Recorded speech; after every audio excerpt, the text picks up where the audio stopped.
Pope Francis tiba di Jakarta pada Selasa untuk lawatan 3 hari di Indonesia yang disifatkan sebagai permulaan kepada siri lawatan paling panjang dan paling jauh pernah dilakukan oleh Ketua Gereja Katolik itu. Dan untuk mengupas lebih lanjut bersama saya pada ketika ini di talian Setiausaha Agung Muhammadiyah, Saudara Abdul Mukti. Saudara Abdul Mukti, terima kasih dan Assalamualaikum kerana sudi bersama Bulletin Awani pada petang ini. Waalaikumsalam warahmatullahi wabarakatuh. Baiklah, Saudara Abdul Mukti, pertama sekali tahniah atas saya kira satu lawatan Pope Francis ke Indonesia yang berjaya, dan pertama sekali saya mahu tahu apakah agaknya signifikan lawatan Pope Francis ke negara umat Islam terbesar di dunia iaitu di Indonesia. Ya, saya kira lawatan atau kunjungan Paus Fransiskus ke Indonesia itu merupakan peristiwa yang bersejarah dan satu kunjungan yang menunjukkan komitmen dan kesungguhan Paus Fransiskus untuk membuka hubungan yang lebih baik dengan masyarakat Muslim dengan mengunjungi negeri-negeri yang mayoritas penduduknya beragama Islam. Kita tahu sebelumnya Paus Fransiskus menandatangani dokumen Abu Dhabi tentang Human Fraternity bersama dengan Grand Sheikh Al-Azhar, Sheikh Ahmed Al-Thayyib. Dan setelah itu kemudian dilakukan berbagai dialog dan pertemuan dengan para tokoh Muslim dari berbagai kawasan dan juga dari berbagai kalangan. Dan sekali lagi itu menunjukkan bagaimana komitmen Paus Fransiskus untuk lebih membuka diri dan membuka ruang dialog serta kemungkinan adanya kerjasama dengan masyarakat lintas agama, termasuk di dalamnya dengan umat Islam. Walaupun tentu saja ada banyak hal yang berbeda, tetapi dalam hal-hal tertentu, terutama menyangkut kemanusiaan dan menyangkut pemuliaan terhadap manusia dan alam semesta, ada beberapa ajaran dan nilai yang antara Islam dengan Katolik bisa saling bekerja sama dan bisa saling bersinergi antara satu dengan yang lainnya. Saudara Abdul Mukti, pertama sekali mungkin ramai yang ingin tahu akan intipati kenyataan bersama antara HC, HF dan juga Muhammadiyah, dan apakah agaknya harapan yang mampu dicapai apabila kita melihat kepada penyatuan dan juga kepada toleransi dalam konteks yang lebih global.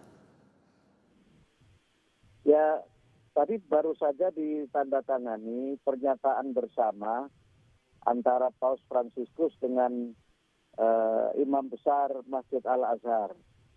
Yang Imam Masjid Al-Azhar itu menandatangani pernyataan atas nama umat Islam dan juga umat beragama di Indonesia, yang isi pernyataannya secara umum menyangkut dua hal. Yang pertama adalah pentingnya adanya gerakan bersama menyangkut masalah dehumanisasi.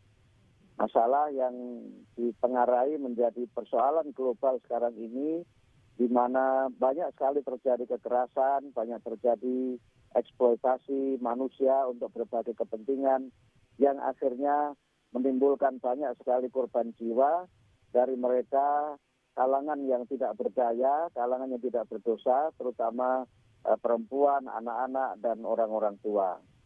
Kemudian yang kedua adalah pentingnya gerakan bersama untuk mengatasi masalah perubahan iklim atau climate change, yang itu menjadi masalah lingkungan yang sangat serius, yang kalau tidak ditangani bersama-sama dapat mengancam kelestarian alam semesta, bahkan juga dapat mengancam masa depan kehidupan manusia di dunia. Nah, pernyataan bersama itu menggambarkan bahwa umat beragama memiliki kesamaan nilai dan juga kesamaan ajaran yang dengan kerjasama dan dengan dialogue in action, bukan hanya dialogue in statement, itu akan memiliki pengaruh yang besar dalam dunia yang lebih damai, dunia yang lebih menghormati dan memuliakan manusia sebagai makhluk Allah yang sempurna, makhluk Allah yang mulia, dan menjaga kelestarian alam, di mana pemanfaatannya tetap harus meminimalkan tingkat kerusakan yang sekarang ini memang menjadi concern yang sangat serius dari berbagai pihak, khususnya dari Paus Fransiskus dan juga dari kalangan para tokoh umat beragama.